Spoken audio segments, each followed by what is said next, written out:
দেখো মরুভূমি বিয়াই, আজকে শুধু তোমার কারণে আমি মেয়েটাকে পাঠাচ্ছি। যদি এর পরে কোনো ঝুট ঝামেলা অশান্তি হয়, কিন্তু আমি তখন আমার জামাইকে আর আমি ছেড়ে কথা বলবো না। আর ওকে বলে দাও মা, তুমি যেন মা বাপের কথা যেন কম শুনে। ফুটো, তো শাশুড়ি যেটা বলছে কানের পর্দা পরিষ্কার করে শুনিলে। তা আমি শুনতে পেয়েছি না, আমি সবই শুনতে পেয়েছি। এরকম ভুল যেন আর করিস না। না না, মাথা খারাপ আমার। শুধু তোমরা এসে বলছো গ্রামের জ্ঞানীগুণী মানুষ তোমরা, তাই আমার মেয়েকে ওর সাথে পাঠাবার জন্য রাজি হয়েছি, কিন্তু তার আগেও একটা শর্ত আছে আমার। জি বিআই, বলেন কি শর্ত আছে আপনার? মেয়েকে আমি পাঠাবার আগে জামাই যে আগে যে অত্যাচারটা করেছে তার জন্য ক্ষমা চাই দিতে হবে। ঠিকই বলছে গো মরুভূমি, ওকে ক্ষমা চাইতে হবে একবার। ও তো আপনার মেয়ের কাছে ক্ষমা চেয়েছে।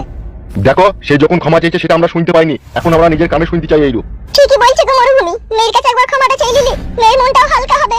হ্যাঁ ঠিকই বলেছেন নাইয়া বেগম বিআইন। ক্ষমাটা চাইলি জানো মরুভূমি ভাই, তাইলে আমার জামাইয়ের মনে থাকবে না আমি আমার বউয়ের সাথে আর কখনো অন্যায় অত্যাচার করব না। এ যারে বাড়া, ক্ষমাটা চাইলি গাড়ি চো বকলি পাইছো। বেশ ঠিক আছে, আর কোনোদিন ঝগড়া শান্তি করব না। চলো বউ, বাই চলো। এটা ক্ষমা চানো হলে নাই ছোড়া, কাছে যদি ভক্তি করি গই বল।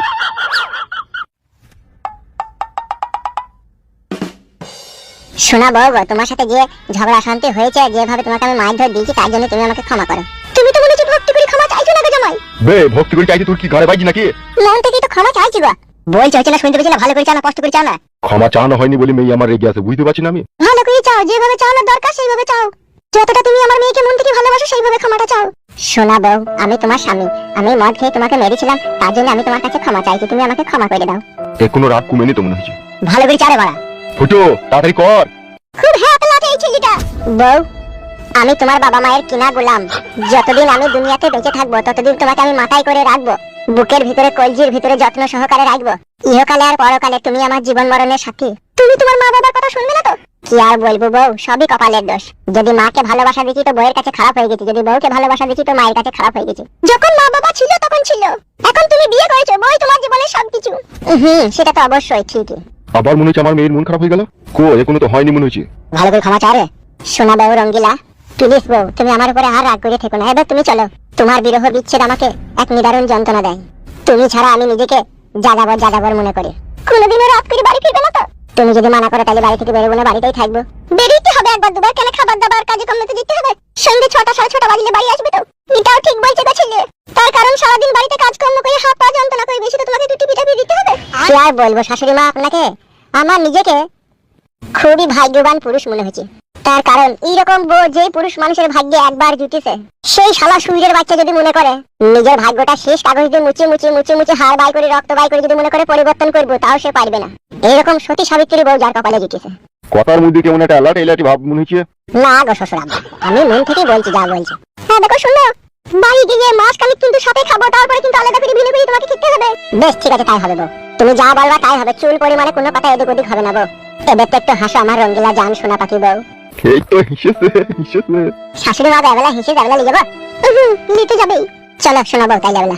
তাহলে বিয়ান, তাহলে এবার আমার ভাইপুকে আর বৌমাকে সাথে করে নিয়ে যাই। সাবধানে নিয়ে যেও। তাহলে বিয়ান, আমি যাবো তো। কোথায় যাও তুমি? আজকে জামাই বাবাজি মেয়েটাকে নিয়ে যাচ্ছে, নিয়ে যা, কালকে গিয়ে আমি আবার দেখে আসবো, সেটাই বলছি। ও শাশুড়ি মা তাহলে চললাম, তাহলে ভালো থেকো। হ্যাঁ মা, বেশ ঠিক আছে, যাও। আসি তাহলে, ভালো থেকো।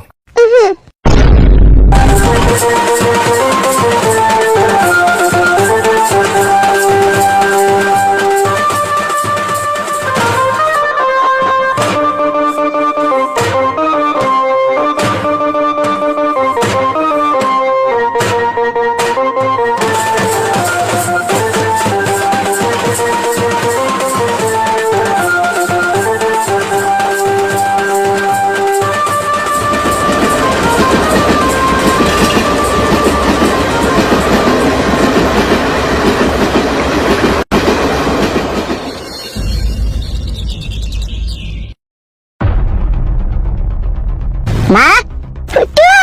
হ্যাঁ, যাই বা তারাবা। তো কোথায় গেছিলি রে? কাউকে কিছু না বললি? কাকে আবার আমি কি বলবো? আমি বউ আনতে গেছিলাম। বৌমা ভালো আছো গো বৌমা? ভালো আছি। দেখ মা, একটা কথা বলছি তোকে, কিছু মনে করি না জানো। হ্যাঁ, তোর এই বৌমাকে যেন কোনোদিনও আর কিছু বলি না, কোনোদিনও অপমান করি না। হ্যাঁ মা, আমি বহুত কষ্ট করে পার্টির লোকজন লেগেই তোর বৌমাকে নিয়ে এলাম। এ বাপ, তো আমার কেন দই দিছিস রে? আমি কি তোর বইয়ের পেছনে লেগেছিলাম? বল, তোমার কেন দই দিছিস সুষমদা তোর বইয়ের সামনে? কি আর বলবো মা, বল। তুই হচ্ছিস আমার মা, আর এই বাপ ভাতারিটা আমার বউ। তোরা যদি তোদের দুজনকে মানি গুছি না নিয়ে এই বাড়িতে চলতে পারিস, তাহলে আমাকে তো গলায় দড়ি দেওয়া ছাড়া তো কোনো উপায় থাকবে না রে। এ তুই এরকম কথা বলছিস, তুই কি মাথা ফাটা খারাপ হয়ে গেল? হ্যাঁ বাড়া, মাথা আমার খারাপ হয়ে গেছে, মাথাটা তুই আমার খারাপ করে দিছিস। আমি তোর মাথা খারাপ করে দিছি লাই, বাল বাল, মনে যদি হাত পা ছুঁয়ে ছিঁড়ে উঠে পাই খালি বাড়া, বি করলাম জীবনে একটা, তা আবার তুই দেখে শুনি বিটা আমার দিয়ে দিলি। আর সেই তুই যদি এরকম করিস তাহলে আমি কি করবো ভোরবেলা, কি করবো আমি?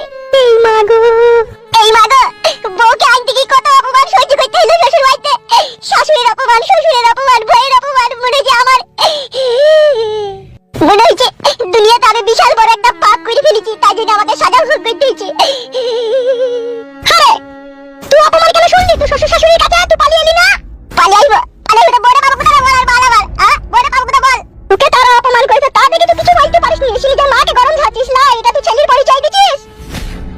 উরি বাবা রে, মনে হচ্ছে বিষ খেয়ে আমি এক্ষুনি আত্মহত্যা করে ফেলা, কাউকে বুঝাইতে পারছি না রে আমি। তোর মাথাটা খারাপ হয়ে গেছে রে, তোর মাথায় কেমন হয় বিষ ভরে দিয়েছে? হ্যাঁ দিয়েছে, বিষ ভরে দিয়েছে, আমি আর বাঁচবো না, আমি এবার মরবো। তোরা কি বলছিস বল, আমি মরবো। তো মরগা, তুই যদি মরিস জীবনে সুখ শান্তি পাস, তো মরগা। তুই পুরুষ, তুই বেটা ছিলি, তুই পুরুষ নামে কলম করে। আর যন্ত্রণা দিস না মা, আর সহ্য করতে আসি না। তুই শাশুড়ি যা বললো, তোর বউ যা বললো, তাই শুনে তুই মায়ের সাথে ঝগড়া করলি। আমি কি তোদের দুজনে ঝগড়া অশান্তি লাগিয়েছিলাম, নাকি আমি বলেছিলাম তোরা ঝগড়া অশান্তি কর? আরে এমা, তোরা বলিসনি, তোরা লাগা শুনি, আমি বলছি যাতে ওকে লিয়ালাম, আর যেন ঝগড়া অশান্তি না হয়, আমি সেইটা বলছি রে মা, বুঝতে পারছি না কেন তোরা বলতো বলার ফাটা, কেউ বুঝলো না আমার মনের দুঃখ কষ্টটা।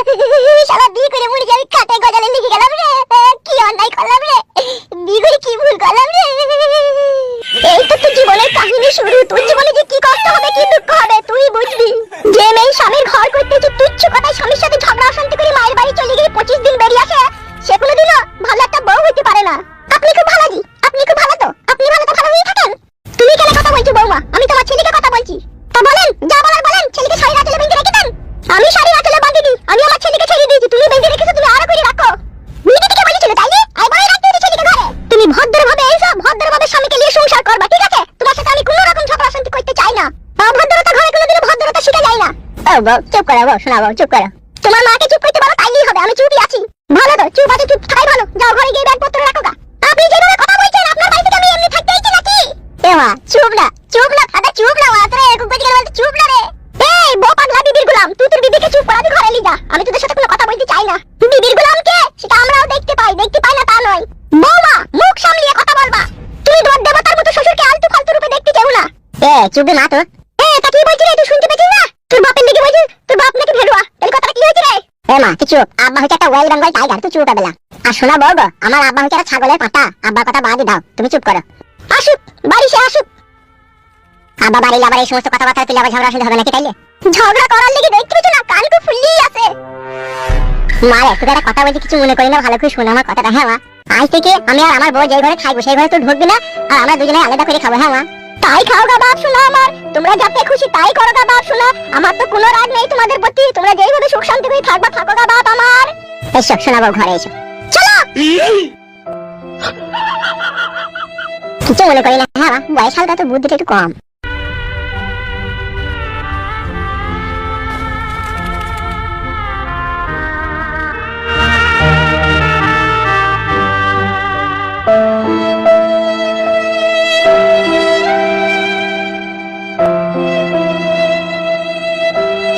আজকের পর থেকে তুমি ওদের ঝামেলায় থাকবে না, ও তোমার ঝামেলায় থাকবে না, ঠিক আছে? তুমি আর আমি আলাদা করে খাবো। আলাদা করে তো খাবো, তুমি তোমার মায়ের সামনে কেন গাল দিলে বাবু তারি বুঝে? ওটা কানে কানে বলে ফেলেছি, কিছু মনে করো না। এরপরে কিন্তু গাল দিলে কিন্তু মাকে বলে দেবো। ও কথা বলতে না, শোনাবো আমার, শোনাবো। আমি বাজারে যাচ্ছি, ঠিক আছে? আজ থেকে সবজি টবজি, চাল ডাল, আলু পেঁয়াজ কিনে এনে আমরা আলাদা করে খাবো, ঠিক আছে? পয়সা তো তোমার কাছে, পয়সা দিয়ে তোমাকে চিন্তা করতে হবে না, আমি ঠিক ব্যবস্থা করে আনবো। ধার দিন বেশি করবে না। বাহ, এই হচ্ছে সুন্দরী রূপসী বইয়ের মুখে এতক্ষণে সুন্দর কথা। সেই জন্যই গুরুদেবরা বলে, বুঝলা ভাই, যে দুঃখের মাল সুখে খাবি, রাখবি সুখে জীবনটা, ঠিক করে রাখ নিজের বউটা। ঠিক বললাম তো বউ? তাহলে বাজারটা করে আনতে যাই নাকি? যাও।